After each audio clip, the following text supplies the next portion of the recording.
Aláròyé máa wí o. Ọ̀gá àgbà fásitì Àjàyí Crowther b'Aláròyé sọ̀rọ̀ nípa akẹ́kọ̀ọ́ iléèwé náà táwọn ẹgbẹ́ rẹ̀ lù pa. Láìpẹ́ yìí níròyìn gbàgbóró kan pé ọ̀kan nínú àwọn akẹ́kọ̀ọ́ iléèwé gíga fásitì Àjàyí Crowther tó wà nílùú Ọ̀yọ́ nípìnlẹ̀ Ọ̀yọ́ jáde láyé nítorí lúlù táwọn ẹlẹgbẹ́ rẹ̀ kan lù fún ọ̀pọ̀lọpọ̀ wákàtí. Ẹ̀sùn tí wọ́n fi kàn án ni pé ó jí fóònù ọ̀kan nínú wọn. Akọ̀ròyìn Aláròyé nípìnlẹ̀ Ọ̀yọ́ Ọláwálé Àjàó ti ṣàbẹ̀wò síléèwé gíga náà níbi tó ti bọ́gà àgbà pátápátá fún iléèwé Àjàyí Crowther University ọ̀jọ̀gbọ́n Timothy Abiodun Adébáyọ̀ sọ̀rọ̀. Gíwá iléèwé yìí ṣàlàyé ìbíṣẹ̀lẹ̀ náà ṣe ṣẹ̀ àtòhun tí wọ́n ṣe fáwọn tí wọ́n lọ́wọ́ nínú ìṣẹ̀lẹ̀ náà. Èyí ni bí ìfọ̀rọ̀wérọ̀ akọ̀ròyìn Aláròyé online TV pẹ̀lú gíwá fásitì Àjàyí Crowther ṣe lọ.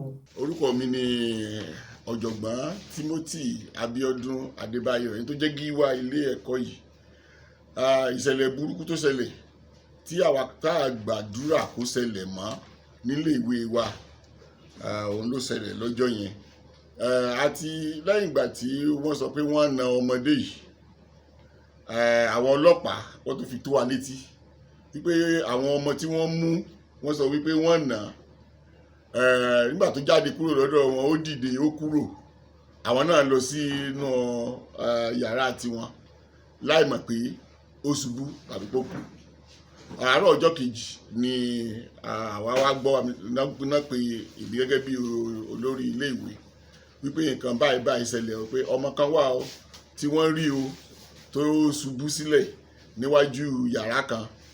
Kíákíá mo ti sọ pé àwọn ará ilé ìwòsàn wa kí wọ́n lọ gbé ọmọ náà kán gbé lọ ilé ìwòsàn ká lọ wò. Ìgbà tí wọ́n dé ilé ìwòsàn tiwa nílẹ̀ ní Ọ̀yọ́ nínú ọgbà Àjàyí Crowther, wọ́n rí pé agbára wọn ò ká. Wọn ò tiẹ̀ sọ pé mi ọ̀gá iléèwé, wọ́n kò sọ pé ọ̀gá agbára wọn ò ká yìí o. Wọ́n bá gbé lọ sí ìgboro.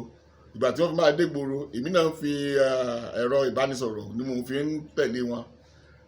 Ní ọkàn sọ fún mi wípé gbà tí pé ọmọ yẹn ó ti kú, wípé ṣùgbọ́n àwọn ò sọ fún wa ni pé ṣùgbọ́n ó ti kú. A dẹ̀ mọ̀ pé lóòótọ́ ó gbọ́dọ̀ bóyá torí wípé nínà tí wọ́n nà tàbí ìjà tí wọ́n jà ló fà á tó fi kú. Ohun táwa olùkọ́ àti gẹ́gẹ́ bí àwa ìgbìmọ̀ iléèwé ṣe ni pé àwa lọ sí ibi tí wàhálà yẹn ti ṣẹlẹ̀ láti lọ kó gbogbo àwọn èèyàn tó wà níbẹ̀ gẹ́gẹ́ bí àwọn ọlọ́pàá ti máa ṣe ládùúgbò. Bí wàhálà kan bá ti ṣẹlẹ̀, àwọn tó bá wà níbẹ̀ náà ni wọ́n kó. Nígbà táwa débẹ̀, a kó èèyàn 18 a kó wọn lọ sí àgọ́ ọlọ́pàá pé ó wà níbẹ̀ ìwọ ò sí níbẹ̀. Àwọn àgbà tó bá déwájú ọlọ́pàá wọn ò mọ̀ sọ. Nígbà tí wọ́n déwájú ọlọ́pàá ni ọlọ́pàá wádìí lẹ́nu wọn pẹ̀lú àwọn tó wà níbẹ̀ táwọn náà sì jẹ́wọ́ pé lóòótọ́ àwọn ò mọ̀ pé yóò kú, lóòótọ́ àwọn náà wọn, ṣùgbọ́n àwọn 6 yìí ò sí láàrin wọn tí wọ́n jọ ṣe. Àwọn 6 yẹn wọ́n kó wọn wá sínú ọgbà. Láti gbà yẹn láti kó àwọn ọmọ yẹn fún àwọn ọlọ́pàá. Bí mo ṣe ń bá yín sọ̀rọ̀ yìí, àwọn ọmọ yìí, àwọn tí wọ́n ṣe iṣẹ́ burúkú yìí, wọ́n ti kó wọn lọ sí Ìyágànkù ní Ìbàdàn.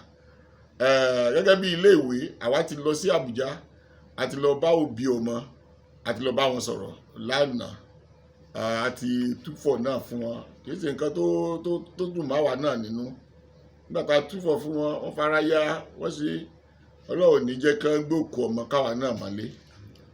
Gẹ́gẹ́ bí ilé ìwé wa níbí, àwa ti sọ fún àwọn ọmọ wa tó wà níbí wípé àwa náà gbọ́dọ̀ kẹ́dùn ọmọ tó kú gẹ́gẹ́ bí ọ̀kan láàrin mọ̀lẹ́bí ilé ìwé yìí. Èní báyìí ọmọ kankan ò ní lọ ilé ìwé. A pè ní lecture free day wípé wọn ò ní wá sílé, wọn ò ní kẹ́kọ̀ọ́. Lọ́sàn-án yìí àti bá gbogbo wọn sọ̀rọ̀. Àwọn tó jẹ́ aláṣẹ ilé ìwé yìí tó ń ga jù wá lọ, àwọn tó ní ilé ìwé yìí, àwọn bishop tí wọ́n ní, wọ́n ti rán ọ̀kan nínú ara wọn wá sọ́dọ̀ wa níbí kí wọ́n bá wa sọ̀rọ̀. Wọ́n dẹ̀ bá àwọn akẹ́kọ̀ọ́ náà sọ̀rọ̀. Wọ́n fi dá wọn lójú wípé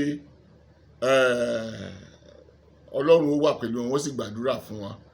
Wọ́n sì bá àwọn èèyàn wa náà sọ̀rọ̀, àwọn tá a jẹ́ òṣìṣẹ́ ilé ìwé.